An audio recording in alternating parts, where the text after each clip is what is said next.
Ratika. You're welcome. Okay, we can begin now. Yeah, thanks. Yeah. Sure, sir. I guess now is the prompt time to make the Yeah. introduction. Yes. Yes. So, good evening, everyone. Sat Shri Akal, Namaste to all. And I, on behalf of my co-moderator, Miss Harleen, my mentor, respected Sandeep Pandey and all the worthy panelists today who've joined us. I welcome you all to the 30th episode of the Satyagraha series, Voices from Punjab and Haryana in the context of farmers' movement, wherein we are joined by a host of panelists and I will be introducing them post a brief introduction about the circumstances that surround us. So, as India slips by 10 spots to hold the 51st position on the Global Democracy Ranking Index, we are urged to look back at the foundation of our democracy. And that takes us back to the quest of Satyagraha, which is the search for truth in the backdrop of fading civil liberties. Perhaps what we are witnessing as of now is the rapid legal developments in a spectrum of socio-economic laws, such as the labor laws, the agricultural laws, the electricity laws, which affects all citizenry and raises important questions of stakeholder engagement in lawmaking, as well as principles directly pertaining to democracy. So, इसीलिए ये जरूरी हो जाता है to locate the location of people-centric, to locate the notion of people-centric, or as I may say, lok-pakhi nitiyan within the framework and substance of these very laws. And as I speak about people-centric laws and laws which are social welfare-centric, and the discussion is on the farm bills, the 3 farm bills that were passed in the peak of the pandemic, which is, in derogation of the to the norms of parliamentary democracy, which are the Farmer Produce Trade and Commerce Promotion and Facilitation Bill 2020, Farmer Empowerment and Protection Agreement of Price Assurance and Farm Services Bill 2020, and the Essential Commodities Amendment Bill 2020. Now I would like to introduce the worthy panelists that have joined us with us today, starting with Mr. Ramesh Yadav, who's a cultural activist from Amritsar, who's involved deeply in forging good relations and peaceful relations between India and Pakistan, and he organizes cultural events as well in pursuit of that. Then we have Mr. Sumit from Rohtak, who is associated with the All India Kisan Sabha and the Communist Party of India. Then we have Karnail Singh Jakhepal, who hails from the Internationalist Democratic Party and is presently on a yatra, wherein he is instrumental in visiting various districts and educating people about the farmer agitations that are happening. Then we have Engineer Pupinder Singh, who is a retired Deputy Chief Engineer at PSPCL, and he's also a prolific writer on policy matters of electricity. Then we have Lavdeep Kaur Sandhu, who is from the Punjab National Bank and is presently in Abohar Fazilka. And finally, Mr. Harinder Singh Manshaiya, who's also who's the president of Socialist Party and belongs to the state of Punjab. So I once again welcome you all to the episode of Satyagraha series. And so the first question that I want to present and put forth before the House is that in the middle of the year 2020, what made the farmers from all the states, especially Punjab, UP, Haryana, now Maharashtra and Rajasthan and counting, make and come forward and make this movement the world's largest gathering and protest and agitation against the farm bills that is supposedly,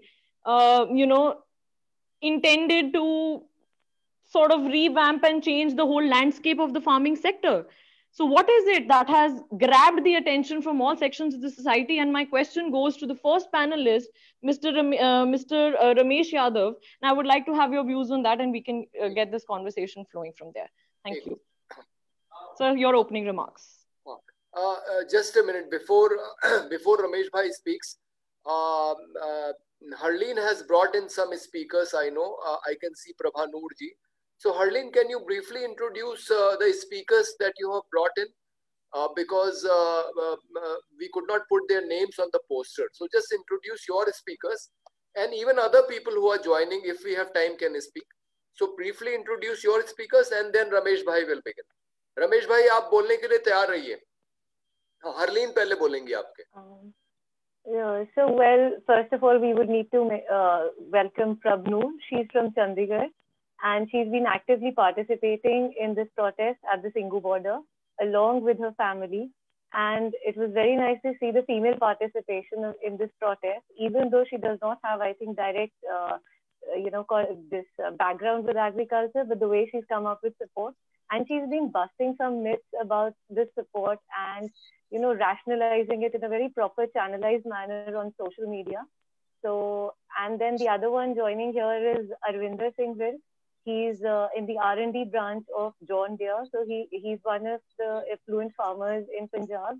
And he is in a very good position to explain to us that how it impacts not just the big farmers, but the small farmers. And when talking to him, I could also see another angle that we all fail to see is about the major chunk of population that is the daily wage laborers that work on these farms and who get directly hit by these laws. So, and he's also right now, I think he's been working very actively at the Singhu border. So I give it over to them, and please feel free to intervene, Noor and Virk, wherever you need to. And I think we all learn from each other's experiences and then can take it forward. Thank you, Harleen. That's really nice of you to actually bring this up and really help us know that there is a platform where we all can participate and make our set of contributions. Thank you so much. And definitely, I would love to add wherever necessary. I would love to hear from the experts first.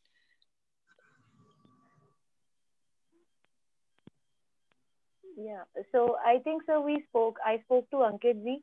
We will have another session maybe tomorrow or in the following days where we would just like to hear your experiences, Noor and Arvinder. कि वहाँ पे exactly कैसे चल रहा है. So right now, I think agenda for this meeting was to understand the struggles going on. So please feel free to pitch in wherever you think something needs to be mentioned and missed. So right now, let's start hearing it from Ramesh ji. Ramesh ji, over to you.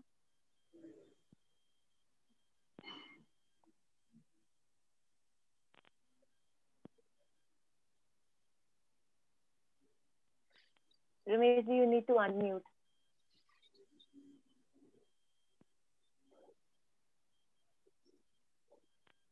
Is he able to unmute himself? Well, I'm prompting him.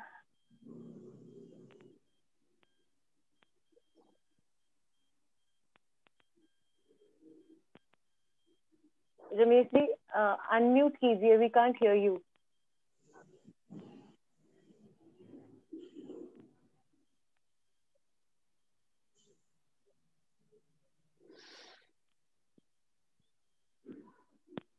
The host of the meeting, the host has the power to unmute anyone. No. We can only request. We can't. Yeah, actually, even the host can only request. Yeah. So, Ramesh ji अपने आप को unmute करें कृपया. ये I think Zoom meetings में हमेशा ये problem आती ही है, the technical interferences. So let's all just ignore that. अब आई आवाज? हाँ जी. आ गई आवाज. जी आ गई. हाँ संदीप पांडे जी, आपका बहुत बहुत धन्यवाद. आपने ये प्रोग्राम रखा. मैं 3 महीने से किसानों के साथ जुड़ा हुआ हूँ. जब से ये मूवमेंट चली है तो हम धरने पहले दे रहे थे. मैं हर धरने में गया हूँ, चाहे वो स्टेशन पर हो, चाहे वो सड़कों पर हो. लेकिन ये इतने अच्छी तरह से चला रहे हैं. देखो, इसमें जब मैं सिद्धू बॉर्डर पे गया, ऐसे लग रहा था कि इसमें तरह तरह के रंग थे. किसानों के लिए तरह तरह के रंग थे. कोई लेफ्ट का था, कोई राइट का था, कोई कैसे का था, कोई आजाद किसान जैसे भी. लेकिन इस मूवमेंट के सभी के, इसमें यही बात नहीं है, लड़ाई की सिर्फ किसानों की नहीं है. मैं ये बड़ी देर से देख रहा हूँ. कल भी हम राइटर एसोसिएशन की तरफ से गए थे. सारे पंजाब के राइटर इकट्ठे हुए थे उनकी तरफ से गया था। ये लड़ाई सिर्फ उसकी नहीं है, ये लड़ाई पीछे 12-13 साल महीने से, या इससे पहले कहते जब से ये सरकार बनी है तब से, ये जब ये दलितों के ऊपर हमला हुआ, जब मुसलमानों को हमला हुआ, ये अंदर से एक रोष था इनके अंदर। जब शहीन इनको, तो मैंने ये कहता हूँ, इससे पहले किसी ने जगाया है तो शहीन बाग ने जगाया है कि हम एक मैदान में आए हैं। और मूवमेंट सिर्फ किसानों से लेकर उठती उठती काले कानूनों तक चली गई है। देखो, चाहे बात वहां सेंटर में ये हो रही है, किसानों की हो रही है, लेकिन लोग अभी जो स्लोगन दे रहे हैं, काले कानून वापस लो, काले कानून वापस लो, ये ऐसे नारे ले रहे हैं। विद्यार्थियों की हो रही कि हमें रोजगार चाहिए, रोजगार चाहिए। जब विद्यार्थी कल वहाँ, एक चंडीगढ़ की लड़की थी अनुप्रिया, वो एक नाटक कर रहे थे, वहां भी खड़ी थी, वो कह रही थी हमें पढ़ने के बाद करें क्या, हम रोजगार की बात कर रहे हैं। वहां विद्यार्थी आए हुए थे। इसलिए मूवमेंट जो एक, मैं ये कहता हूँ 1907 के बाद जो मूवमेंट चली है तो ये किसानी की चली है। सिर्फ पंजाब ने जगाया है, पहले भी पंजाब ने जगाया था। 90% पंजाब के लोग शहीद हुए थे आजादी के लिए। अब भी पंजाब में, जब पंजाब और हरियाणा, मैं कहता पंजाब और हरियाणा एक ही है, ये भी पंजाबी है, वह भी पंजाबी है। राजस्थान के वो बेल्ट है, यूपी की भी वही बेल्ट है, जो पंजाबी वहां बसे हुए हैं, यूपी के बेल्ट वाले वो वापस इधर आए हैं, मैदान में आए हैं। कल परसों में देख रहा था कि पानी इधर पटना में जो जितना बड़ा रैली हुई है, जितना घेरा गया है, मध्य प्रदेश में हुआ, जहां जहां सरकारें, असल मूवमेंट वो चला रहे जहां की सरकारें हैं, वहां वहां से लोग निकल रहे हैं और लोगों के अंदर गुस्सा था। मैं ये भी बात कल कही थी, स्टेज पे कही थी, कि ये अंबानी अंदानी को देना था ना, और उसने यही पाकिस्तान का रास्ता खोला, जिसकी हम 25 साल से बात कर रहे हैं कि हाँ, यहाँ एक हब बनाई जाए, बॉर्डर के ऊपर, बागे बॉर्डर को एक हब बनाइएगा। ये हमारे पास सामान तैयार हो रहा है, ये हमारे चावल है, ये हमारा गेहूं है, ये हमारे टमाटर है, ये हमारे आलू है, ये हमारे क्या गोभी है, ये इस रेट के ऊपर वहाँ क्या भाव है। जैसे मुझे कोई 50 बार जाने का मौका मिला, पाकिस्तान अफगानिस्तान में जाने का मौका मिला, वहाँ लोग तरस रहे हैं। आलू का भाव जो है यहाँ, जिस वक्त आलू सड़कों पे फेंके जा रहे थे, उस वक्त आलू वहाँ 80 रुपए था। तो हम ये कह रहे हैं कि हमें हब बनानी चाहिए थी, जो हम किसानों के ऊपर ये ठोस रहे हैं कानून, यह हम बनाए, क्योंकि लोग इधर को जाएं। इन्होंने भी वही करना, आज नहीं तो 10 साल पे देख लेना, 5 साल तक जो करेंगे। इन्होंने यहाँ से माल अफगानिस्तान, ये जो सेंट्रल एशिया तक भेजना है, जहाँ दूसरे यूरोप से सामान आ रहा है, उधर तक माल भेजा है। इसलिए हम ये भी मांग कर रहे हैं कि हमारे बॉर्डर खोलने, किसान हमारा तभी अमीर हो सकता है जब ये बॉर्डर खुलेंगे। जब तक ये नहीं खुलेंगे तब तक ये ऐसे मारेगा। और ये देखो, यहीं तक नहीं, सीतारमन जो WTO में साइन करके आई है, अब ये खेती टूटेगा नहीं। ये जब किसान किस तरफ ले जाते हैं, किस तरह मोड़ लेता है, देखो हर चीज बदल सकती है, मूवमेंट के ऊपर डिपेंड है। मूवमेंट इस टाइम बहुत अच्छी चल रही है और बहुत शांतपूर्ण से, और लोग इतनी सेवा कर रहे हैं। आज ही एक हरियाणा के एक गांव में एक किसान ने अपनी भैंस बेचकर, उसकी 50 लाख की भैंस बिकी, वो कहता मैंने सारे लंगर पे लगा देने। और इस मूवमेंट, ये मूवमेंट है, इसको कहते हैं मूवमेंट, जो अपने आप को, जैसे शाहीन बाग में एक सरदार जी ने अपना मकान बेच के कहते मैं खाने में यहाँ लगा दूंगा, ऐसे ये लोग जमीन बेचने को तैयार है, हम अपना घर बेच देंगे, हम इस मूवमेंट को पीछे नहीं आने देंगे। और बहुत अच्छी चल रही है, मैं इनको बधाई देता हूँ, किसानों को भी देता हूँ। अब ये इसके साथ साथ काले कानूनों के ऊपर भी करूंगा कि काले कानून भी इसको वापस किए जाए, और जो जो कम गिनती के लोग हैं, जैसे मुसलमान, सिख, ईसाई, इनके ऊपर हमला बोल रहे हैं बार बार कर, इसको बंद करना चाहिए। और नवी जो पॉलिसी, एजुकेशन पॉलिसी, इसको भी ले आना चाहिए कि कहते हैं ये अनपढ़ है, ये है, अनपढ़ता आप कर रहे हैं। आज हमारे एक यहाँ मिनिस्टर था, उसके घर में जाकर गोबर फेंक के आए हैं। भैया, उसको तो आप पवित्र समझते, क्यों रो रहे हो आप? मैं तो ये कहता, क्यों रोक रहे हो? अंध भक्तों, जो भेजा है उसको मलो, अपने घर में रखो उसको। तो इसलिए किसानों के साथ सभी वर्ग के लोगों को आना चाहिए। आप पढ़े लिखे, आप लिखते हैं, हम भी लिखते हैं, इसके ऊपर लगातार लिख रहे हैं, लगातार बोल रहे हैं, चाहे सेमिनार कर रहे हैं, सड़कों पे आ रहे हैं, मार्च कर रहे हैं। अभी कल हमारे दोस्तों ने यहाँ मार्च किया, हम वहां से यहाँ भी मार्च किया। और किसानों के हौसला बढ़ाना चाहिए। अभी यूपी का लोग नहीं निकले पांडे जी, अभी यूपी के लोग जो जैसे निकलना चाहिए था वैसे नहीं निकले। लेकिन फिर भी तराई के लोग बहुत अच्छी तरीके से आ गए हैं और ये बहुत अच्छी ऐसी मूवमेंट चलाओ। तो मैं तो यही कहूंगा कि भाई जो देख के आया हूँ, जो देख रहा हूँ, जो गांव में लोगों का रोष है, छोटे छोटे बच्चों के ऊपर रोष है, इतने अच्छे गीत गा रहे हैं लोग। वहाँ 2 रातों में रहा तो हर हर ग्रुप में लोग अपने गीत गा रहे थे, कहीं पाठ कर रहे थे।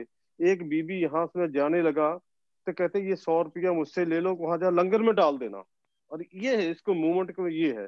और कहती कि मैं बिल्कुल अब 90 साल का हूँ, मुझे मुझे भी ले जाओ वहां पर। मैंने अब और जी के क्या करना है, जब हमारी जमीन नहीं रहेगी, हमारे बच्चे नहीं रहेंगे यहाँ, तो हमने क्या करना है।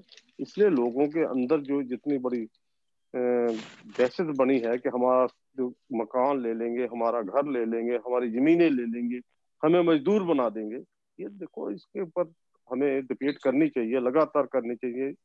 मैं कहता हूँ मध्य प्रदेश और यूपी को और निकलना चाहिए, जैसे राजस्थान के लोग निकले हैं ऐसे इनको लोगों को निकलना चाहिए। ये आपके ऊपर है कि वहाँ क्या कर सकते हैं। हम सिर्फ पीस के ऊपर ना करें, पीस के ऊपर अब यही पीस है हमारा। पीस तो उन्होंने दिखा दिया, आप हिंदू मुसलमान करते रहे, लोग एक रंग पे आगे रगे, कई रंगों के लोग आगे बैठ गए वहाँ। वहाँ जितना अच्छा मुस्लिम भाईचारे ने, ईसाई भाईचारे ने इस तरह से लंगर लगाए हैं, मैं देख के हैरान होगा कि ये है।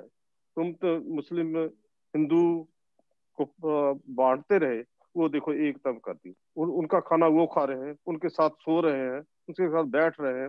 अब क्या करोगे आप, और कितना बांटोगे। ये है इसको मूवमेंट है। इस मूवमेंट को आप यूपी में लेके जाए और उस तरफ की लेके जाए, लखनऊ के उस तरफ लेके जाए। मैं तो ये देखना चाहता हूँ, इस चीज में Right. धन्यवाद करता हूँ आपका। So you make a very important point about a very crucial feature, which is about peace and unity.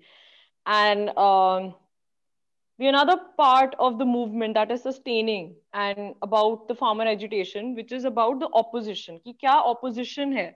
So right now, the level and the magnitude and the extent of polarization that is there, because there have been lot of theories of peddling out that farmers have been misled. और ये तो हमेशा ही होता है, जब अगर चाहे CA NRC की opposition है तब भी हम misled हैं, अगर farmer agitation है तब भी everybody is misled except for the ones who are making laws for the people to make them happy, but they are the ones who are saying that this is not going to benefit us in any way.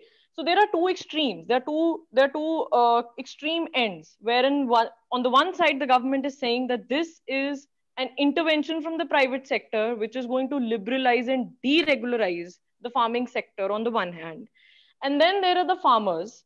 And then there are the farmer unions who are representing the voices of the farmers, which are saying that this is completely suicidal. There is not one point or there's not one provision, एक भी कानून का कोई हिस्सा जो उनको that can sustain the practice. They think that it is suicidal. They think that it is going to ruin their livelihood.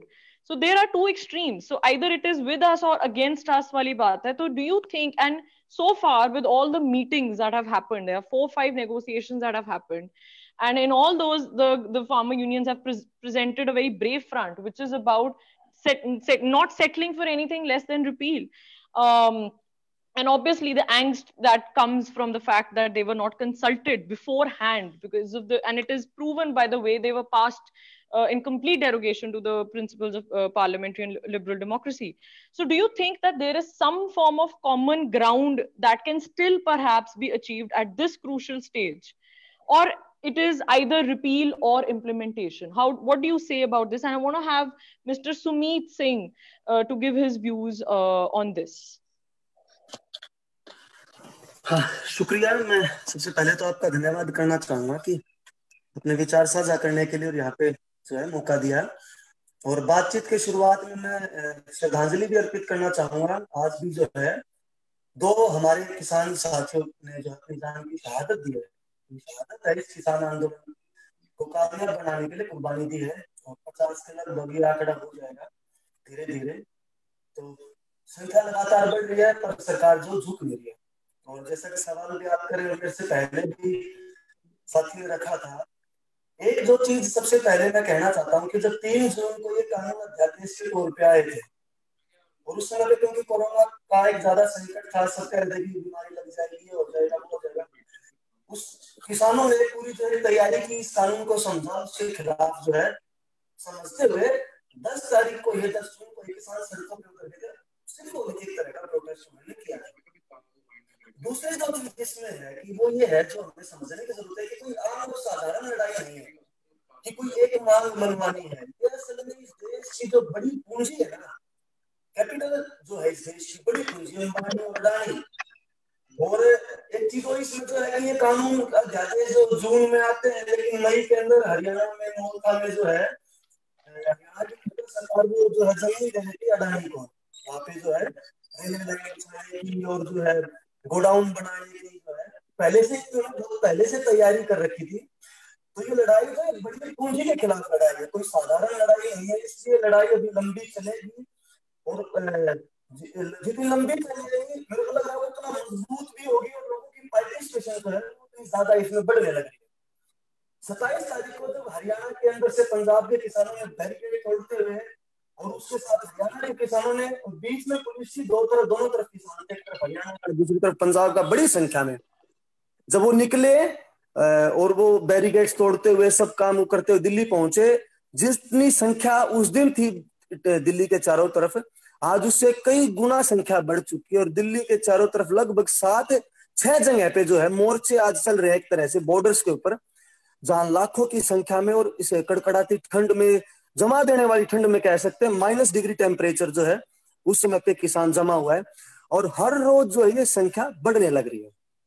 तो बिल्कुल ये बड़ी पूंजी के साथ लड़ाई है और ये इतना जल्दी मोदी सरकार झुकेगी नहीं। और हालांकि झुकाने का काम तो कुछ कुछ हुआ है, जिस तरह की भाषा भी मोदी सरकार ने इस्तेमाल की कि हम 2 कानूनों को हम तैयार हैं, लेकिन वो 3 जो मुख्य हैं उनको वापस नहीं ले रही। एक इसमें जो मैं जरूरी और महत्वपूर्ण चीज कहना चाहता हूँ ना, वो ये है, ये जो अमित शाह जो हर चीज को मतलब एक तरह से उनके पास तोड़ने फोड़ने में माहिर थे, वो जो किसान आंदोलन को नहीं तोड़ पाए। उन्होंने बहुत कोशिशें की इस किसान आंदोलन को तोड़ने की। कभी बोले कि SYL का मुद्दा होना चाहिए, पंजाब हमारे हरियाणा के किसानों को पानी दे, बोले खालिस्तानी है ये तो पंजाब का किसान यहाँ पे है और किसान है नहीं, ये तो पाकिस्तान के चाइना के एजेंट हैं। और लोगों ने इन तमाम जो इनकी तकड़ में थी उनको नाकाम कर दिया, उसको बिल्कुल पूरी तरह से एक तरह से खारिज कर दिया इनकी जितनी भी कोशिशें थी। और एक ये खास बात है, हरियाणा में जब बीजेपी ने एक दिन का उपवास किया SYL के पानी के लिए, तो बहुत सारी जगह पे लोग उनके उपवास के अंदर घुस गए और उनके टेंट जो वो उखाड़ के फेंक दिए। बिल्कुल इन्होंने कहा हमें कोई पानी नहीं चाहिए, हरियाणा के लोगों ने कहा हमें कोई पानी नहीं चाहिए। पहले हमारे जो 3 कानून है जो हमारी जमीनों के ऊपर, हमारी फसल के ऊपर और आने वाली नस्ल के ऊपर एक बहुत बड़ा हमला है, उसको सरकार वापस ले, फिर हम पानी का जो है अपने आप सुलटारा कर लेंगे। और ये राजनीति है जो पानी का मुद्दा जिसने बना रखा है, ना पंजाब के किसान रोक रहे ना हरियाणा के लोगों ने रोक रखा। और ये इस पूरे आंदोलन में एक नई चीज उभर के आई है कि इस देश के किसान और मेहनत कश को, मजदूरों को एकजुट कर दिया है। हम भी ये महसूस कर रहे थे हरियाणा में कि लोग नहीं निकल रहे सड़कों पे उतनी बड़ी संख्या में, लेकिन जिस दिन 27 तारीख को पंजाब का किसान आया बैरिकेड तोड़ते हुए, उसके बाद तो हरियाणा के किसानों ने बड़ी संख्या में जो है सड़कों पे निकले हैं और वो इनके जितने भी कोशिशें थी, इनके एजेंडा थे, सबको उन्होंने खारिज करते हुए आगे बढ़े हैं। और रोज जो है ये संख्या बढ़ने लग रही है। और जो जैसा कि आप भी सवाल कर रहे थे कि क्या बनेगा अभी, मेरे को बिल्कुल ये पूरा हमें जो है एक तरह से विश्वास है कि आने वाले समय में यह आंदोलन, क्योंकि जब हम 27 तारीख से 26 तारीख से जो वहीं तक हमें 26 तारीख गिरफ्तार कर लिया गया था, 26 को शाम को छोड़ा, 27 को फिर जब किसान पहुंचे, हम तब से टिकरी बॉर्डर पे थे। तो एक नई दुनिया है, हम ये कह सकते हैं, जिसमें जो मेरे से पहले वक्ता कहते हैं कि सब रंग हैं, कोई रंग नहीं बचा है वहां पे जो ना हो। तो कि दिल्ली के चारों तरफ एक नई दुनिया है जो बेहद खूबसूरत दुनिया है। बाहर की दुनिया में हिंसा भी है, छेड़खानी है, गुंडागर्दी है, असमानता है, लेकिन ये जो दिल्ली के तरफ चारों तरफ आज दुनिया बसी है, एक नया गांव बसाया है किसानों ने, यहाँ पे किसी तरह का कोई भेदभाव नहीं है, किसी तरह की कोई असमानता नहीं है, कोई भेदभाव नहीं है। कभी पंजाब का किसान खाना बना के खिला रहा है, कभी हरियाणा के किसान लंगर में उसको जो भी उसकी जरूरत की चीजें हैं कोई कमी नहीं आने दे रहे हैं। हजारों लीटर दूध, पानी, खाने पीने का सामान सब कुछ बाजार है। तो ये मेरे को लग रहा है कि मोदी सरकार ने गलती कर दी इन कानूनों को लाके की एकता बना दी, जो तोड़ने की कोशिश कर रही थी अभी एकता और मजबूत हो गई, जो टूटेगी नहीं। और बिल्कुल जो है स्पष्ट तौर पे आने वाले समय में मोदी सरकार को बिल्कुल मजबूर होना पड़ेगा इन 3 कानूनों को। और ये जो पूंजी है अंबानी अडानी का जो गठजोड़ है, अंबानी अडानी और मोदी शाह का जो गठजोड़ है, इसको किसानों ने जो खुली चुनौती दी है, इससे उनको पीछे हटना पड़ेगा, इसके अलावा कोई विकल्प नहीं है। फुल डिटरमाइंड है किसान। एक खास चीज और आप देखोगे इस किसान आंदोलन के अंदर, हमने भी बहुत सारे आंदोलन किए, स्टूडेंट्स यूनियन में भी थे हम, SFI में जब भी आंदोलन किए, तो बहुत सारे लोग जो आंदोलन में, तो उनको ये नहीं पता होता कि किस बात के लिए, या उनको केवल मांग पता होती है कि हमारी एक पर्टिकुलर मांग है वो पूरी होनी चाहिए, लेकिन उसके क्या कंसिक्वेंसेज है, क्या उसका दुष्प्रभाव होगा, क्या फायदे नुकसान, वो नहीं पता होते। लेकिन इस किसान आंदोलन के अंदर चाहे वो बच्चा है, बुजुर्ग है, युवा है, महिला है, उन सबको ये पता है, वो एक्सप्लेन कर सकते हैं बिल्कुल बारीकी से कि क्या है 3 कानून, इनका क्या नुकसान होगा, इलेक्ट्रिसिटी का जो बिल आया उसका क्या प्रभाव पड़ेगा। एक खासियत है इस आंदोलन की, जिसमें जागरूक किया है, और एक बहुत लंबी तैयारी खासतौर पे पंजाब के किसानों ने की इस आंदोलन को कामयाब बनाने के लिए। तो हम तो उनको सलाम ही पेश करते हैं अपने पंजाब के बड़े भाइयों को, कि उन्होंने एक रास्ता दिखाया है, लड़ाई का रास्ता दिखाया है, संघर्ष के मैदान में उतरने का एक रास्ता दिखाया है, और जो है ये आंदोलन आने वाले समय में जीता जाएगा। एक नई चीज, वेल मैनेज्ड है ये पूरा आंदोलन। अगर सरकार भी ऐसा इतने लोगों को रोकने के लिए और कोई भी संस्था चाहे तो नहीं हो सकता, लेकिन ये वेल मैनेज्ड है, लोगों की पार्टिसिपेशन है, खुद जो है अपने तौर पे सब काम कर रहे हैं, किसी को कुछ कहने की जरूरत नहीं है। जाम लगता है तो लोग अपने आप खुलवा देते हैं। खाने की किस, अच्छा एक और जो चीज है ना, मतलब कि आमतौर पर जो दिखती है, अगर मेरे को एक साबुन की टिक्की की जरूरत है तो मैं एक साबुन की टिक्की ही लूंगा, मेरे को थोड़ी सी दूध की जरूरत है तो मैं एक गिलास दूध ही लूंगा, इससे ज्यादा नहीं लूंगा। देखिए खासियत है वहां पे, जो पंजाब की जो कल्चर है उसने जो खास तौर पे सिखाया है। तो बिल्कुल आने वाले समय में ये मोदी शाह और इनकी जो अंबानी अडानी की तिकड़ी है, ये टूटेगी और किसान आंदोलन को जीतेगा, मैं तो ये कहना चाहता हूँ।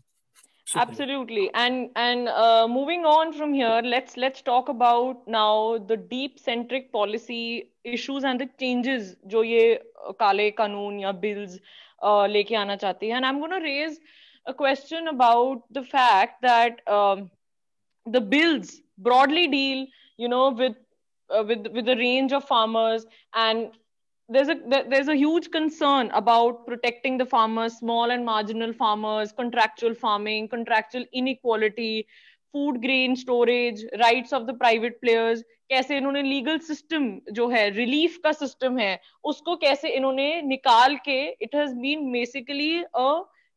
Basically made an extension of the rotten executive machinery, right? Basically that's why the Supreme Court Bar Association had openly condemned it, even to the extent of calling it unconstitutional and illegal. But perhaps that's a different angle to it. And then, you know, I want to say, and this is something that I've observed, opposition against privatization, पूंजीवादी पति जो है, जो pattern की मैंने बात की थी even in my introduction, that is हर एक लॉ में, चाहे वो लेबर लॉ में है, चाहे वो फार्मर लॉ में, हर एक चीज कॉर्पोरेट्स को फेवर कर रही है and not the common citizen of this country.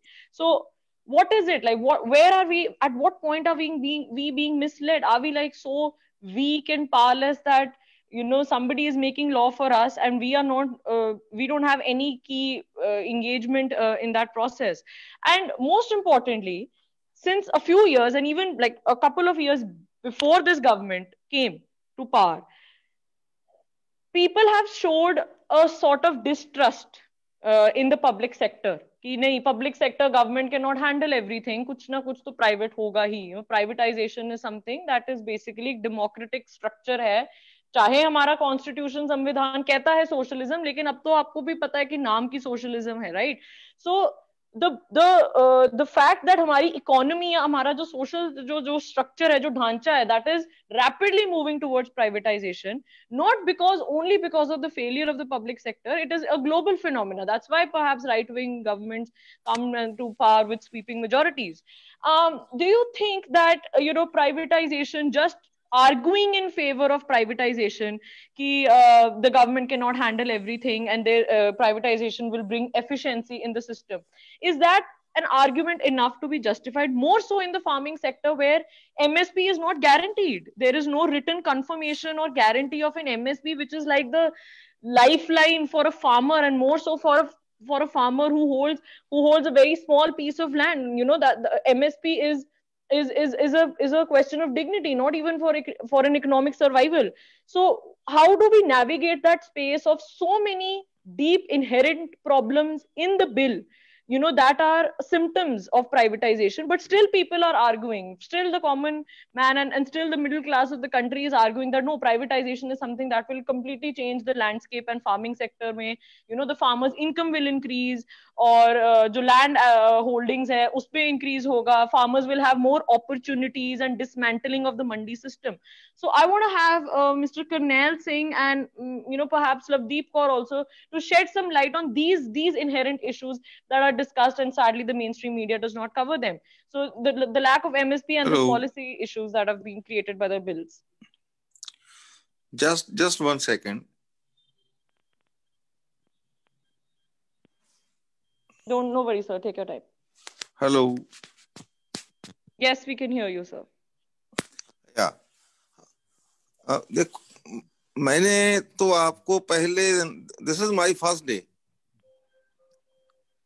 Hello. जी बोलिए. ये मेरा पहला दिन है. पहले तो ये बात क्लियर करनी पड़ेगी कि जो बिल सेंटर ने पास किए हैं उसमें स्टेट और सेंटर की जो जुरिसडिक्शन है, जिसकी वो बात पहले बहुत देर हो चुकी है, जो फूड स्टॉप, जो फूड ग्रेन वाली बात है, पता नहीं वो बात हो चुकी है कि नहीं. हेलो. नहीं हुई. हो चुकी है सर. जी नहीं, अभी नहीं हुई है. हाँ, देखो, we should go step by step. इसकी जरूरत क्या हुई, सेंटर कहाँ जो इंक्रोचमेंट कहाँ कर सकता है, स्टेट की क्या अथॉरिटी. चलो, you carry on please. Let me connect my earphones. Yeah. Actually, sir, on that note, let me put forward Arvinder Singh, because कल जब मेरी इनसे बात हुई, इन्होंने मुझे काफी कुछ अंदर on-ground information दी, जो I think हम न्यूज में भी मिस कर जाते हैं, कि एक्चुअली फार्मर जो इस मंडी सिस्टम से और ये प्राइवेटाइजेशन से कैसे डायरेक्टली इफेक्ट हुआ है. तो Galaxy Brar ji from Gandhinagar, and Jasdeep ji from Sirsa, Arvinder himself from I think Patra. So they have been dealing with all of this and getting the brunt of the situation directly. So अगर आप जिसमें बता पाएं Arvinder या Galaxy जी कि क्या हुआ, like how are these private players meddling with the farmer produce, and how are they buying it and what happened?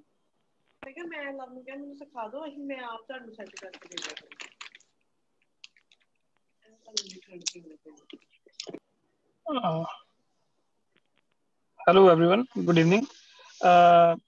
मैं पहले अपने जो मेरे बड़े भाई हैं गैलेक्सी ब्राड, इनसे रिक्वेस्ट करता हूं कि वो थोड़ा ब्रीफली डिस्क्राइब करेंगे जो एग्जैक्ट अभी सिचुएशन वहां चल रही है और जो ग्राउंड रियलिटी है.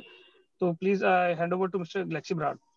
गैलेक्सी जी प्लीज थोड़ा ਤੁਸੀਂ ਆਪਣਾ ਥੋੜਾ ਡਿਟੇਲ ਸਾਰੇ ਡਿਸਕ੍ਰਾਈਬ ਕਰਕੇ ਦੱਸੋ ਜੀ.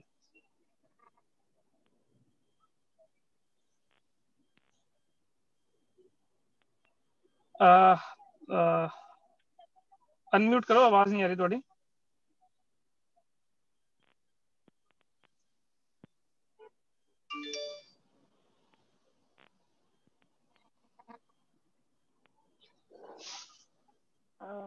गैलेक्सी जी, आपको अपना स्पीकर का चेंज करना पड़ेगा, इनपुट. आई थिंक उस वजह से आपकी आवाज नहीं आ रही है.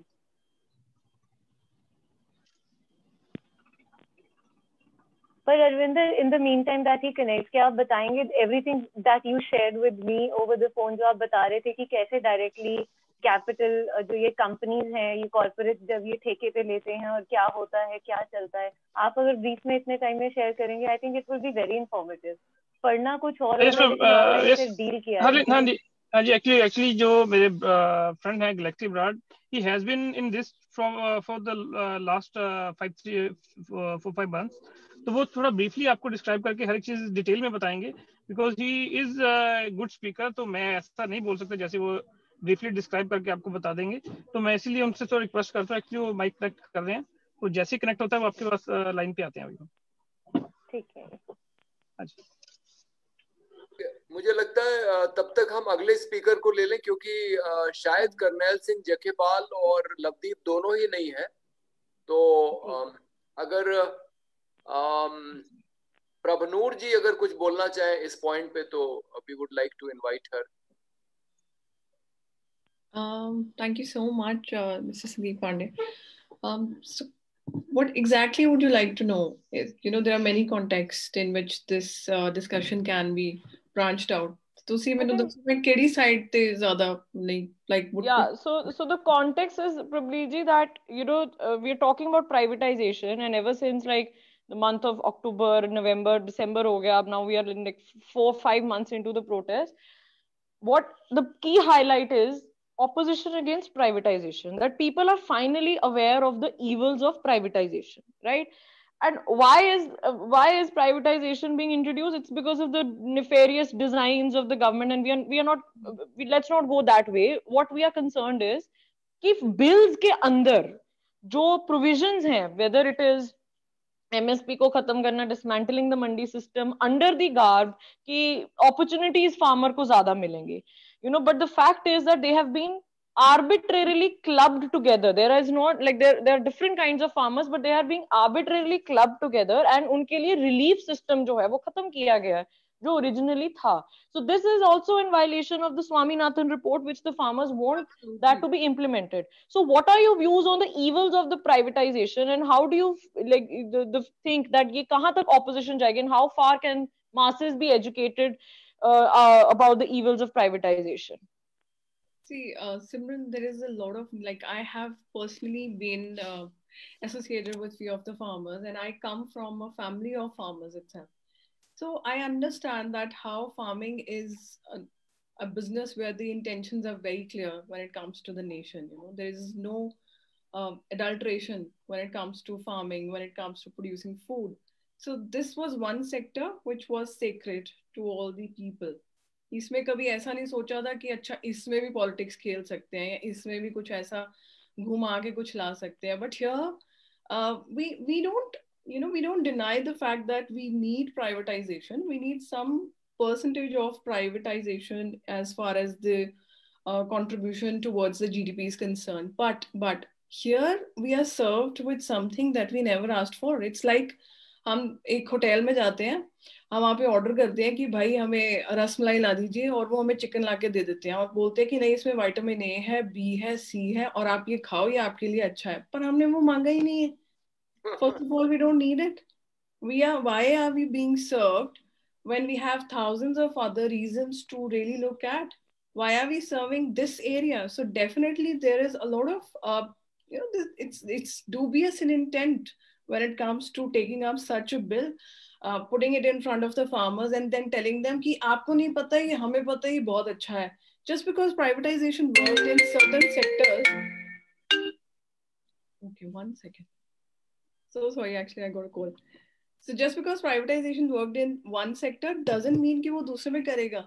So we can't compare apples and oranges. तो इन्होंने क्या किया कि अच्छा चलो ठीक है, मोदी जी की बैकग्राउंड अच्छी चल रही थी, प्राइवेटाइज करते जाओ, you were slowly brewing that culture, और वो होता गया. अब कोरोना के टाइम पे इनको दिख गई फार्मिंग, अब ये सेक्टर तो बहुत ही अच्छा चला, तो यहाँ कैसे हम भूल गए प्राइवेटाइजेशन. तो now the kind of approach they had adopted while bringing this bill was first of all very, very dubious. What was the rush, first of all?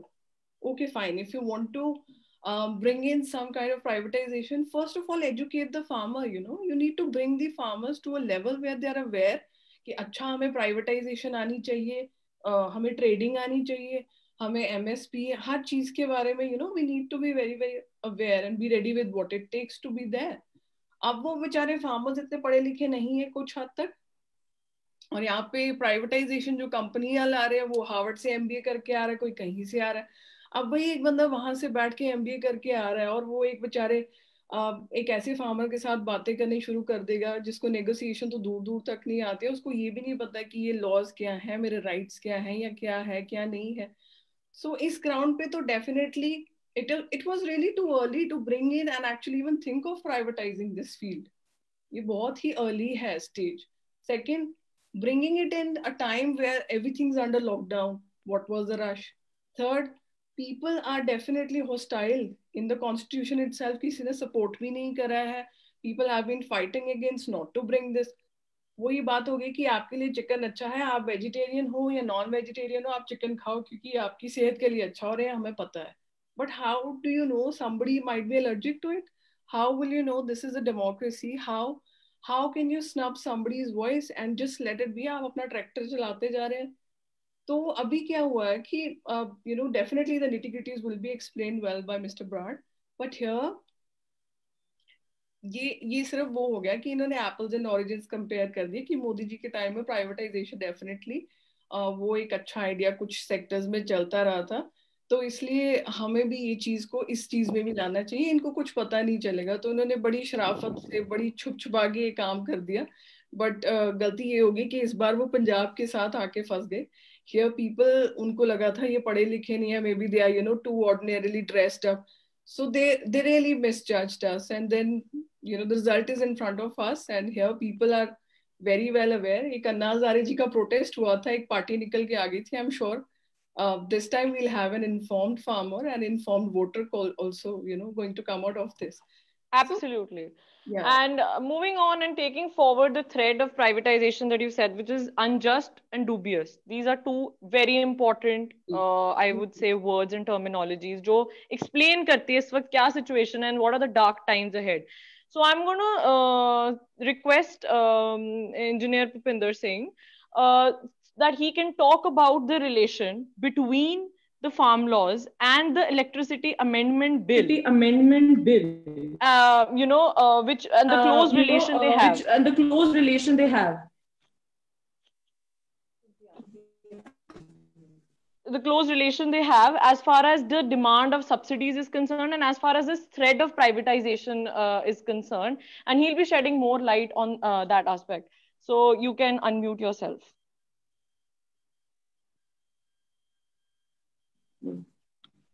Good evening, co-panelists, and good evening, Sandeep Pandey. So thanks for giving me this platform for sharing my views on this issue. So मैं electricity amendment bill के बारे में clauses जो इसकी है, इसकी provision है, उसके बाद में बात करता हूँ. मैं पहले ये बताना चाहूँगा कि इस इलेक्ट्रिसिटी अमेंडमेंट बिल के साथ सरकार क्या करना चाहती है और अब क्या है और क्या होने जा रहा है.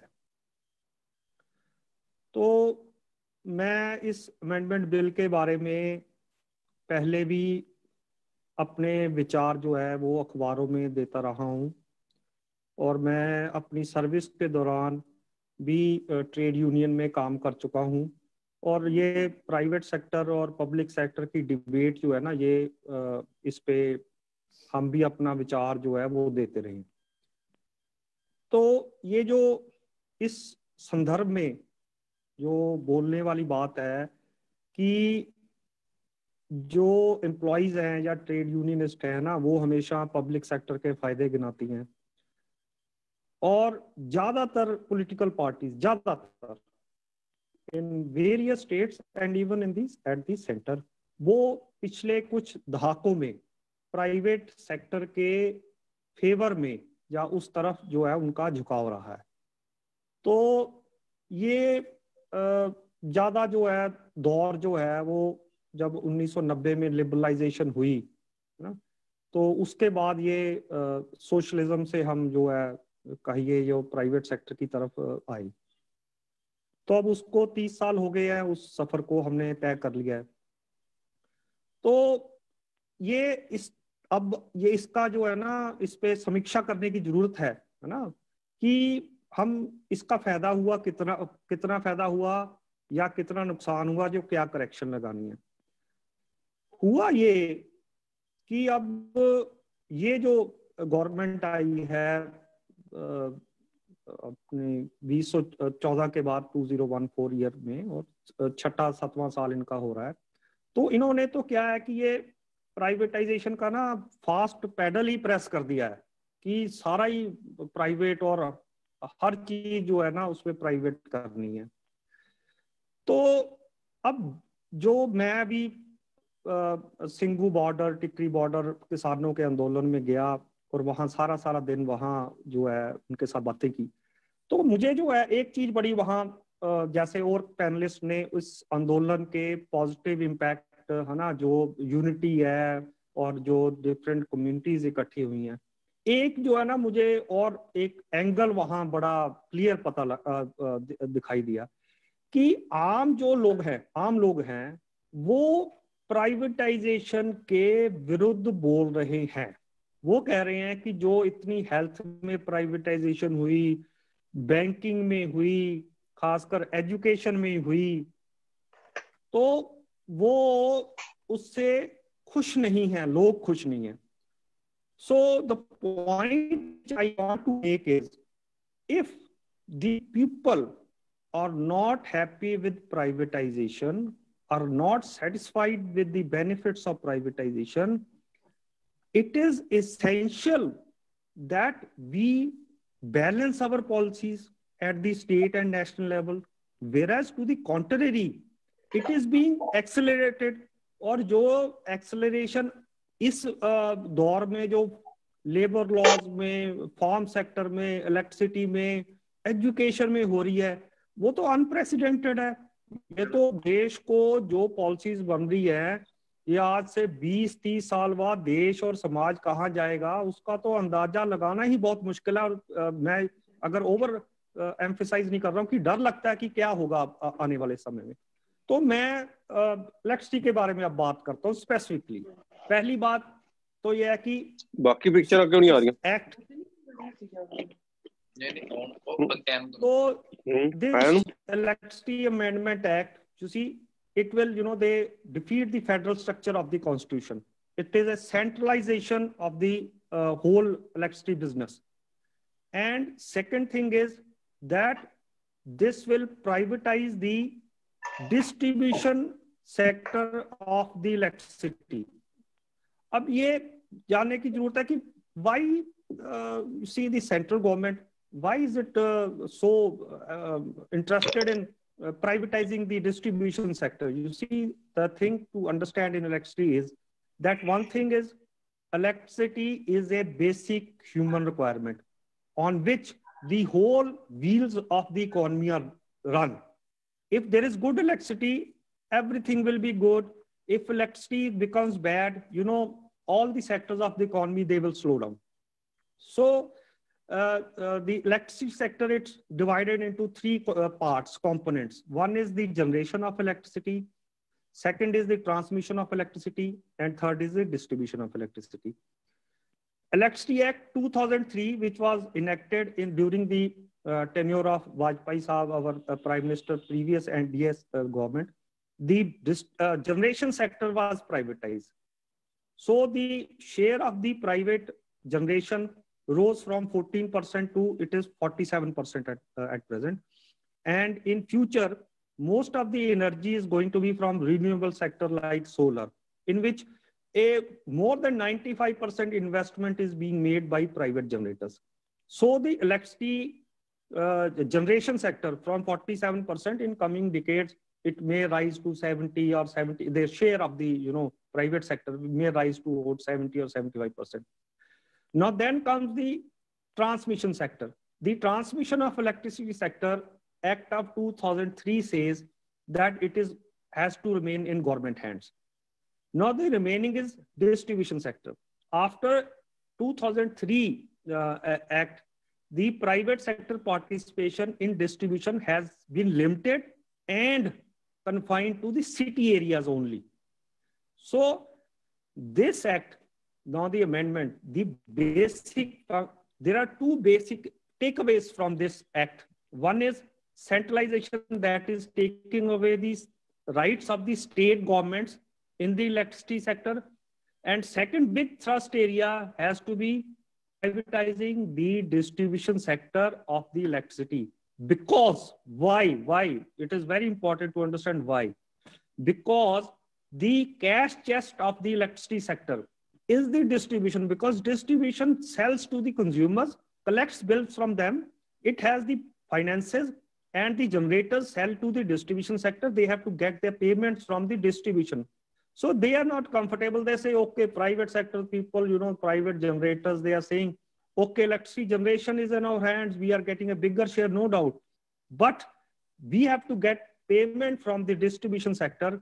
which is at present about 90 to 95% is in government domain. The distribution, government companies are controlling the distribution sector. That is what they want to take away. They want to control the cash chest of the electricity sector. Now, if the distribution is privatized, what effect it will have? What will it have positive impact, or what are the concerns? Now, when the distribution is privatized, especially the experience till now shows there are two major things that come out. One thing is the private sector confines itself to the cities and industrial belts. It is reluctant to go in much difficult rural areas. That is the trend they will keep because they like cherry picking. They will take the profit-making segment of the distribution. And secondly, privatization, nobody should have any doubt, it raises the cost of electricity.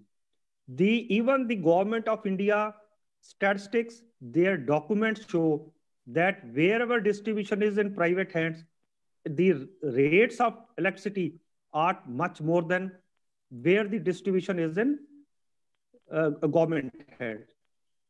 So when the whole of distribution will be privatized, these private players, they will confine themselves to the city areas, and rural areas, they will be left for the government distribution companies. Their finances will go bust. States have already, their finances are bust. And who will support that? So what happens? Like we talk of Punjab and Haryana, where the supply hours at present, when the distribution is government hands, are almost same, say 22 hours, 24 hours. If the new model comes, these supply hours are definitely will go down to say 8 or 10 hours. What is this development? In city areas, people will have good electricity. In rural areas, you will have bad electricity. And I tell you, when average cost of supply rises, the subsidy bill of government of the state government will rise. The cross subsidy levels will rise. The tariff will rise, and electricity to the rural areas, it will become worse. Now the question is, it is not question of only subsidy alone. Subsidy मैं तो ये कहता हूँ, subsidy तो तब मिलेगी अगर बिजली रहेगी ना. अगर बिजली नहीं है तो फिर क्या सब्सिडी और क्या उसकी बातें करनी है. So the question is very, very large, and privatization of distribution sector has to be stopped, and it has to be opposed.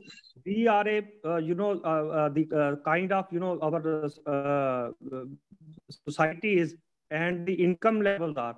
It is very important that electricity sector, which is a basic necessity of life, it should remain in government hands. Thank you very much. Yes. On that note, I would like to hand over now the conversation streak to Mr.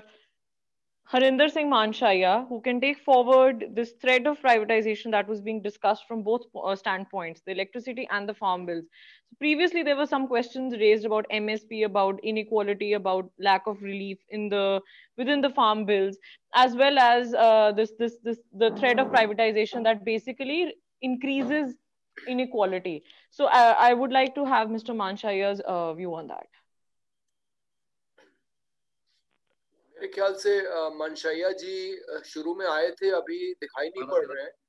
मनशैया जी आप हैं क्या? नहीं. अच्छा, एक इधर professor Malvika त्यागी ने एक सवाल पूछा है, नालसार में पढ़ाती हैं वो, कि कुछ लोग ऐसा कह रहे हैं कि ये जो मूवमेंट है वो सिर्फ कुछ संपन्न किसानों का है, सिर्फ कुछ वर्ग जो संपन्न वर्ग है उन किसानों का मूवमेंट है. तो अगर मनशैया जी हैं तो वो जवाब दें, नहीं तो आप में से जो भी सिंघू बॉर्डर, टिकरी बॉर्डर जाके आए हैं, जरा बताइए कि ये सिर्फ संपन्न किसानों का मूवमेंट है कि सभी किसानों का मूवमेंट. कोई भी बोल सकता है. हेलो, आवाज आ रही है जी? हाँ जी, हाँ जी, आ रही है आपकी. हाँ, गैलेक्सी बराड़ जी आप बोलिए. हाँ जी सर, मैं अपने बारे में बता दूं जी. हम एक किसान संगठन में काम करते हैं यहाँ पर गंगानगर में, राजस्थान में, नॉर्थन राजस्थान में. तो एक तो मैं पहले ही बात बता दूं कि ये संपन्न किसानों का मूवमेंट नहीं है। संपन्न किसान तो बाद में आए हैं, पहले आम किसानों ने शुरू किया ये मूवमेंट। जो आम अपने टोल प्लाजा पर बैठे थे किसान 2 महीने तक, वो संपन्न किसान नहीं थे। अब जब मूवमेंट पूरा हवा में पूरा बूम ले गया है, तो अब इसमें संपन्न किसान भी आ गए हैं। ठीक है, बहुत बहुत धन्यवाद। हाँ, और अपनी बात आप रखिए। Hello hello. हाँ जी sir, we can hear you. Yeah please kindly. So आवाज आ रही जी। So one thing is there, संपन्न किसानों की बात नहीं है सर, ये किसानों की बात है। किसान वो है जिसके पास 1 एकड़ जमीन है, इससे कम भी है, वो भी जमीन है। जो जमीन का टुकड़ा है उसके लिए जमीन नहीं है, उसके लिए वो उसकी इंसेस्ट्रल प्रॉपर्टी है, उसकी मदर है। वो उसमें करजाई तो हो सकता है, लेकिन कहीं जाके और लेबर नहीं बन सकता। इसी भावना से जितने भी आदमी गए हैं ना वहां, जितने इंसान गए हैं वहां, उसी भावना से गए हैं। तो इसलिए इसमें कैटेगराइजेशन जो करनी है ठीक है। मेरा मानना ये है कि जो बहुत बड़े फार्मर्स हैं वो अभी तक भी वहां नहीं गए हैं। उन्होंने अपने बैनर्स, उसने अपनी सपोर्ट तो भेज दी होगी, लेकिन वहां वो जाकर सड़क पे सोए नहीं है। लेकिन छोटे से छोटा जो किसान है, फार्मर है, जो small farmer who is holding 1, 2, 3 acres land, they are there. Thank you so much. Hello, can I speak? Yes, sir. Yes, ma'am. Good evening, everybody. This is Ruby Sandhu. So, ma'am, I will carry on in Hindi. I think that will be more comfortable for me. तो ma'am, मैं Ruby Sandhu हूँ। Ruby Sandhu मेरा नाम है और मैं हरियाणा के Sirsa district से हूँ। तो हेलो, कैन यू हियर मी?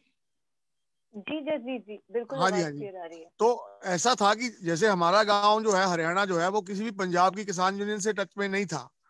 तो हुआ क्या कि जैसे ही ये आंदोलन दिल्ली पहुंचा, तो हमारे गांव में वैसे ही बात चलने लगी कि हम भी कुछ करें। और हमने इसको लीड भी किया। और आप मानोगे नहीं कि विद इन कुछ ही देर में सब लोगों ने अपना अपना चंदा देके 10-12 घंटों में everybody in the village they donated. फिर हमने उस हिसाब से वो ट्रॉली ले गए। और मेरे को चाहे आप संपन्न किसान मान के चलो, क्योंकि मैं जमीन रेंट पे लेके खेती करता हूँ, तो मेरे खुद के 2 ट्रैक्टर वहां पे हैं और खुद मैं जाके सोया हूँ वहां 8 दिन। अब फिर मैं अपने फार्म पे हूँ। तो ये ऐसी बात नहीं है, ये मेरे ख्याल से हर वर्ग के किसानों का है। और इवन जो हमारे बंदे हमारे खेतों में हमारे साथ काम कर रहे हैं ना, मेरे 8 बंदे जो मेरी बाजुओं की तरह मेरा खेत संभालते हैं, वो भी मेरे साथ जाके 3-3 दिन जाके लगा के आ चुके हैं और फिर भी दोबारा जाना चाहते हैं। I don't know what is there, something secret. और मुझे ऐसा लग नहीं रहा कि ये किसी ह्यूमैनिटी का क्रिएटेड थिंग है। ये एक जील है लोगों में जो बड़े अंदर तक टच कर गई है। मैम, अब भी मेरे गांव में ऐसे लड़के हैं कि हम 4 तारीख की वेट कर रहे हैं, वो यही कह रहे हैं कि 4 तारीख तक देखते हैं डिसीजन क्या आता है, नहीं तो हम 15 बंदे दोबारा फिर वहां और अरेंजमेंट करके फिर दोबारा जाने को तैयार है। और वो सब छोटे किसान हैं और सब अपना आटा खुद घूमते हैं, सब अपनी रोटी पकाते हैं, क्योंकि संपन्न किसान ये नहीं कर सकता सड़क पे बैठ के। ठीक है ना? तो that was what I was trying to say. Thank you. Thank you so much Jasvir ji. और एक्चुअली मालिका जी, yes please Nirmal ji. Good evening everybody. Actually I work in Veterinary University Ludhiana. My name is Nirmal. जब हम बात करते हैं farmer की, या जैसे अभी बात हुई संपन्न किसान की, तो जो किसान की डेफिनेशन है that is a broader term, that is inclusive term. तो उसमें ये नहीं कि कोई ज्यादा जमीन वाला या कम जमीन वाला किसान है, उसमें जो किसानी के साथ जो भी रिलेटेड है, वेदर सेलर, चाहे वो फर्टिलाइजर सेलर है, चाहे कमीशन एजेंट है, उसके साथ बहुत सारे लोग जुड़े हुए हैं। इवन जो लेबर कर रहा है वो भी उसके साथ जुड़ा हुआ है। जो किसान की सब्जी बेच रहा है मार्केट में, वो भी किसानी के साथ जुड़ा हुआ है। तो जो हमने ऑब्जर्व किया है टिकरी बॉर्डर पे जितने लोग गए हुए हैं, वो अकेले वो नहीं है जो डायरेक्टली किसानी के साथ जुड़े हुए हैं, जो किसानी पे डिपेंडेंट है, किसान की फसल को मार्केट में लेके जा रहे हैं, छोटे छोटे दुकानदार वो भी उनके साथ जुड़े हुए हैं। फॉर एग्जाम्पल आप मलेरकोटला में देखिए तो कितने जो वेजिटेबल वेंडर हैं उन्होंने सब्जी वहां पे डोनेट दिया है, डोनेट नहीं किया, I think they contributed toward that mass movement. So जो किसानी की बात आती है, संपन्न किसान, तो किसान चाहे कोई भी है, चाहे वो ज्यादा जमीन वाला है, कम जमीन वाला है, या उसके साथ किसानी के साथ जो भी जुड़ा हुआ है, ये एक ब्रॉडर टर्म है, तो सभी लोग उसमें कंट्रीब्यूट कर रहे हैं। So that is my point of view. Thank you. Right, thank you, sir, and thank you for your input, and thank you for thank you to everyone for sharing this experience. Sandeep ji, मैं एक comment करना चाहता हूँ। संदीप जी। हाँ प्रफुल्ल भाई, बोलिए बोलिए प्रफुल्ल भाई। अभी मैं 2 दिन 2930 को 2 दिन सिंगू और टिकरी बॉर्डर में था, तो मैं एक ऑब्जर्वर के नाते उड़ीसा से मैं गया। मैंने देखा, जो मुझको तो ताजुब लगा कि मुझे पहला बार देश की स्वाधीनता के बाद मुझे लगता है कि वही आंदोलन, एक आंदोलन के जरिए देश के जो सभी वर्गों को इकट्ठा किया है। ये मेरा उपलब्धि है। उसमें हिंदू, मुसलमान, क्रिश्चियन जो भी हो, जो और दूसरी बात की फासिज्म के खिलाफ बोलते लोग हैं स्पष्ट से वहां। अभी मैं देखा कि जो संपन्न किसान की बात अब आई, एक खालसा एड सेंटर बना हुआ है।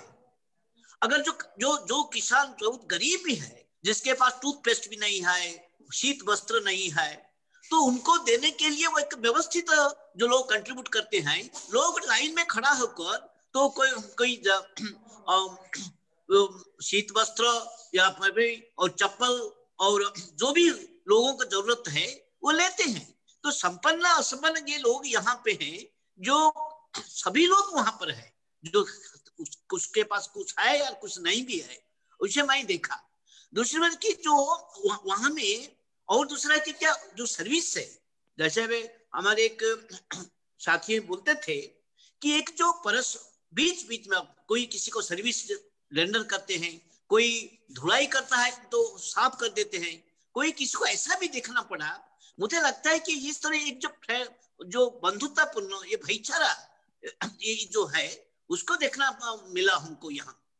दूसरी बात है कि एक और कमेंट करना चाहता हूँ कि जो प्राइवेटाइजेशन की बात,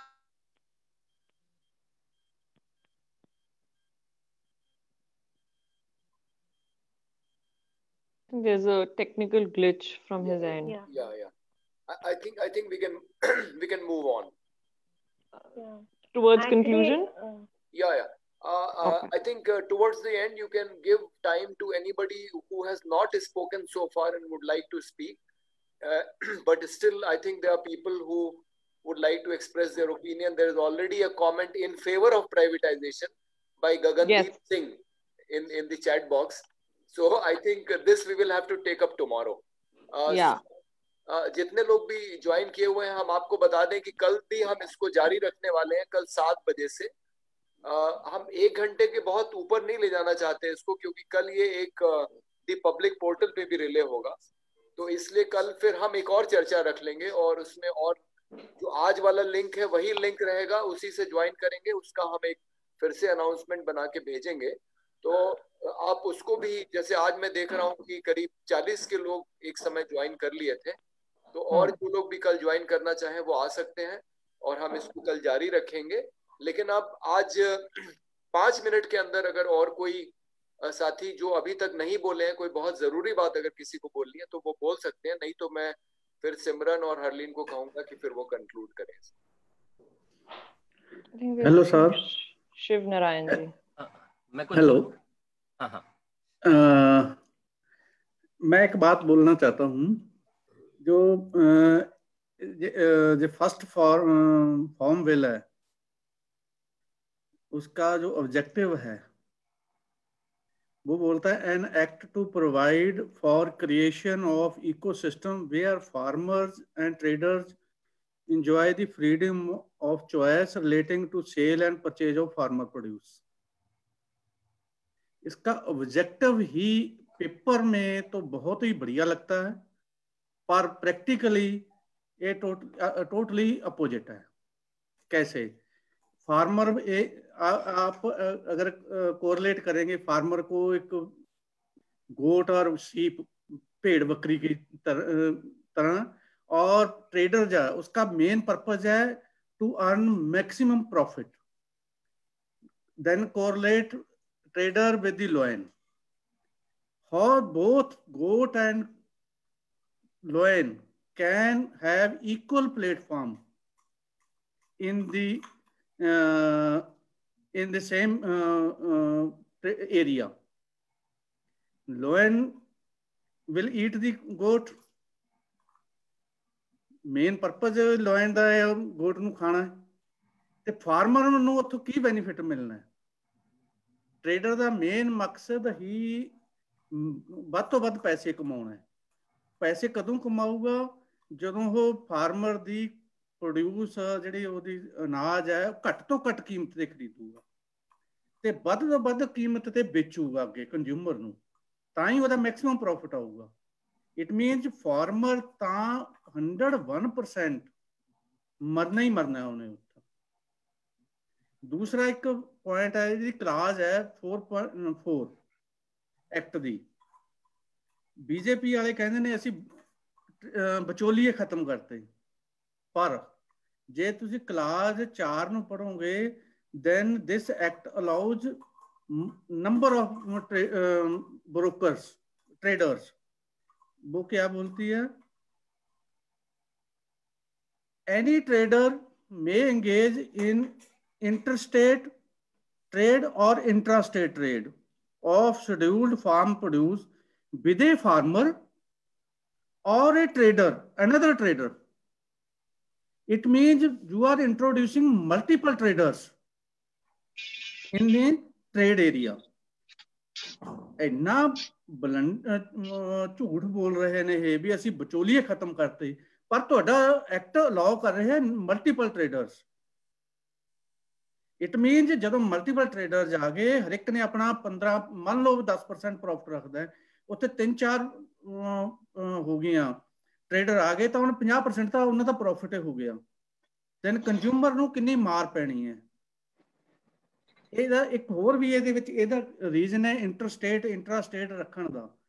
ਇਹ ਕੀ ਕਰੂਗਾ? ਅੰਬਾਨੀ ਅਡਾਨੀ ਨੇ 30 ਕੰਪਨੀਆਂ ਰਜਿਸਟਰ ਕਰ ਲਈਆਂ ਨੇ ਐਗਰੋ ਸਿਸਟਮ 'ਚ. ਪੰਜਾਬ ਵਾਲੀ ਖਰੀਦੂਗਾ, ਹਰੇ ਬਿਹਾਰ ਵਾਲਾ ਇਹ ਮਿੱਲ ਤਾਂ ਉਰੇ ਪੰਜਾਬ 'ਚ ਲਾਉਣੀ ਹੈ. ਪੰਜਾਬ ਦੀ ਪ੍ਰੋਡਿਊਸ ਬਿਹਾਰ ਵਾਲੀ ਕੰਪਨੀ ਖਰੀਦੂ, ਬਿਹਾਰ ਵਾਲੀ ਕੰਪਨੀ ਮਹਾਰਾਸ਼ਟਰ ਵਾਲੀ ਖਰੀਦੂ. ਇਹਨੇ ਰੋਟੇਟ ਕਰਨਾ ਸਿਸਟਮ ਨੂੰ, ਪਰ ਪੰਜਾਬ ਦਾ ਪ੍ਰੋਡਿਊਸ ਪੰਜਾਬ ਦੀ ਮਿਲ 'ਚ ਡਾਇਰੈਕਟ ਪਹੁੰਚ ਜਾਣਾ ਹੈ. ਉਹਨੇ ਬਾਇਆ ਬਿਹਾਰ ਨਹੀਂ ਜਾਣਾ, ਸਿੱਧਾ ਜਾਊਗਾ ਮਿਲ 'ਚ ਪੰਜਾਬ 'ਚ ਜਿਹੜੀ ਸੈਟਰ ਹੈ ਉੱਥੇ ਪ੍ਰੋਸੈਸਿੰਗ ਕਰਕੇ ਵੇਚੂਗਾ, ਪਰ ਦਿਖਾਊਗਾ ਕਾਗਜ਼ਾਂ ਦੇ 'ਚ ਬਾਇਆ ਬਿਹਾਰ ਮਹਾਰਾਸ਼ਟਰ. ਉੱਥੇ ਇਨਪੁਟ ਕਾਸਟਾਂ ਵਧਾਈ ਜਾਊ. ਦੈਨ ਤੁਸੀਂ ਇਹਦੇ ਦੂਜਾ ਲਾਇਆ ਵੀ ਇਹ 100% ਜਦੋਂ ਪ੍ਰਾਈਸਿਸ ਵਧਣਗੇ ਤਾਂ ਗਵਰਨਮੈਂਟ ਇੰਟਰਫੀਅਰ ਕਰੂਗੀ. 100% ਤਾਂ ਵਧਣ ਨਹੀਂ ਦੇਣੇ ਉਹਨੇ ਕਾਗਜ਼ਾਂ 'ਚ. ਉਹ ਕਹੂਗਾ ਮੇਰੇ ਇੰਨੇ ਖਰਚੇ ਪੈ ਗਏ, ਇੰਨੇ ਖਰਚੇ ਪੈ ਗਏ, ਸਾਰੇ ਖਰਚੇ ਪਾ ਕੇ ਉਹਨੇ ਇਹ ਇੱਕ ਤਰ੍ਹਾਂ ਦੇ ਲੂਟ ਹੈ. ਇਹ ਫਾਰਮਰ ਦੇ ਨਾਲ ਪੂਰੀ ਠੱਗੀ ਹੋਣੀ ਹੈ, ਕੰਜ਼ਿਊਮਰਾਂ ਦੀ ਲੁੱਟ ਹੋਣੀ ਹੈ. ਇਹਦਾ ਆਬਜੈਕਟਿਵ ਹੀ ਗਲਤ ਹੈ ਇਸ ਐਕਟ ਦਾ. ਤੇ ਇਹਨਾਂ ਦੇ ਜੋ ਝੂਠ ਦਾ ਪ੍ਰਚਾਰ ਕਰਦੇ ਨੇ ਵੀ ਅਸੀਂ ਬ੍ਰੋਕਰ ਜਿਹੜੇ ਨੇ ਜਾਂ ਉਹ ਮਿਡਲਮੈਨ ਖਤਮ ਕਰਤੇ, ਪਰ ਐਕਟ ਦੀ 4 ਕਲਾਜ਼ ਅਲਾਉ ਕਰਦੀ ਹੈ ਮਲਟੀਪਲ ਟ੍ਰੇਡਰਸ ਨੂੰ. ਇਸ ਕਰਕੇ ਇਹ 101% ਜਿਹੜਾ ਹੈ ਐਕਟ ਹੈ ਫॉर ਦੀ ਕੰਪਨੀਜ਼ ਹੈ, not for the benefit of the farmers. ਦੂਸਰੀ ਗੱਲ ਸੀਗੀ ਇਹਦੀ ਸੰਪੰਨ ਫਾਰਮਰਜ਼. ਮੈਂ ਮੇਰੇ ਪਿੰਡ ਦੇ ਵਿੱਚ, ਮੈਂ ਉੱਥੇ ਵੀ ਜਾ ਕੇ ਆਇਆ, ਸਿੰਘੂ ਵੀ, ਟਿੱਕਰੀ ਤੇ ਵੀ. ਮੇਰੇ ਪਿੰਡ ਤੇ ਜਾਂ ਹੋਰ ਮੇਰੇ ਆਪਣੇ ਰਿਸ਼ਤੇਦਾਰ ਨੇ ਵੀ ਗੱਲ ਕਰਦੇ ਆ, ਹਰ ਇੱਕ ਪਿੰਡਾਂ ਦੇ ਵਿੱਚ ਬੰਦਿਆਂ ਨੇ ਡਿਊਟੀਆਂ ਲਾਈਆਂ ਹੋਈਆਂ ਨੇ. ਹਰ ਘਰ ਤੋਂ ਬੰਦਾ ਜਾਣਗੇ, ਉਹ ਇੱਕ ਗੱਡੀ ਜਾਂਦੀ ਹੈ, 5-7 ਬੰਦੇ ਹਰ ਡੇਲੀ ਜਾਂਦੇ ਨੇ. ਜੇ ਉਹ ਤੇ 4 ਦਿਨ ਲਾ ਕੇ ਆਉਂਦੇ ਨੇ ਤਾਂ ਗੱਡੀ ਮੁੜੇ ਆਉਂਦੀ ਹੈ, ਤਾਂ ਅਗਲੇ 4 ਦਿਨਾਂ ਬਾਅਦ ਫਿਰ ਗੱਡੀ ਜਾਂਦੀ ਹੈ. ਹਰ ਇੱਕ ਛੋਟਾ ਵੀ ਕਿਸਾਨ ਜਾਂਦਾ ਉੱਥੇ, ਬੜਾ ਵੀ ਕਿਸਾਨ ਜਾਂਦਾ. ਹਰ ਪਿੰਡ ਦੇ ਵਿੱਚੋਂ ਹਰ ਇੱਕ ਕਿਸਾਨ ਉੱਥੇ ਜਾਂਦਾ ਹੈ ਵੀਕਲੀ, ਆਪਣਾ 5-7 ਦਿਨ ਰਹਿ ਕੇ ਫਿਰ ਮੁੜ ਕੇ ਆਉਂਦਾ. Yes, sir. So now we can have Mr. Galaxy Broad, who has his hand up since a while now, and we can have his final input before we conclude. Galaxy, sir, are you listening? Can you unmute yourself?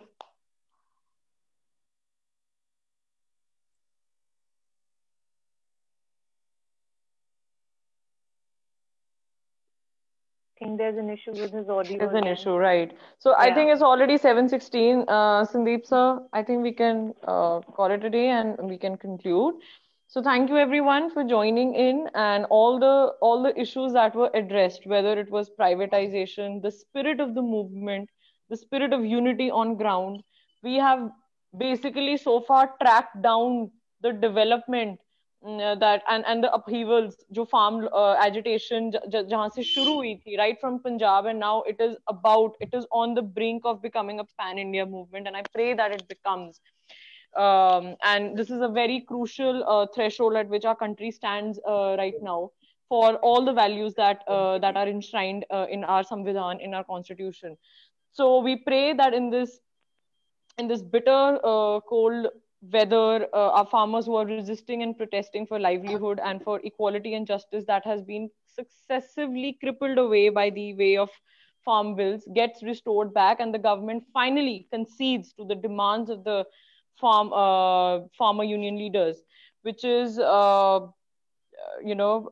which is basically the repeal of laws and restoring back what to the normal agriculture sector, and let the income of the farmer increase by ensuring MSP and by realizing the mandate of the Swaminathan report. So thank you so much everyone for joining in, and see you tomorrow for another series, another episode of Satyagrah, and Shabba Khair. Harleen, would you like to say anything? Sir, I think it was a very informative session, and yes, it cannot be concluded in 1 hour. इसके लिए तो इतने lenses हैं, इतने perspectives हैं, इतने सारे issues raise करेंगे. I think we need to hear more people. Sitting here, जो हम पढ़ते हैं, जो हम देखते हैं, वो exact सच नहीं है. इन लोगों के experiences से हम सीख सकते हैं. So let us hear it from other people who've been there with different passions. Like इनका जज्बा देख के इतना जो स्पिरिट आता है और ये कैसे आता है. एंड आई थिंक इसमें एक पॉइंट रेस किया गया था कि जैसे वहां पे मैनेज किया जा रहा है, like that is amazing. They have not being an inconvenience to not just the local themselves. They're making sure everybody is comfortable, but they're also ensuring that nobody has any inconvenience because of them. कोई traffic नहीं, कोई गंद नहीं, it's all clean, it's all taken care of. And this is the local population that is mobilizing. कोई किसी को पे नहीं कर रहा है, कोई किसी को कह नहीं रहा है, सब अपनी मर्जी से वहां पहुंच रहे हैं. Like इस किस्म का जज्बा पिछले कुछ सालों में देखने को नहीं मिला. So this is like commendable. And if we could hear more about these people. Exactly. And I think history is being written, and we are fortunate enough to witness it, partake in it, and take the lead on several fronts in our very own ways.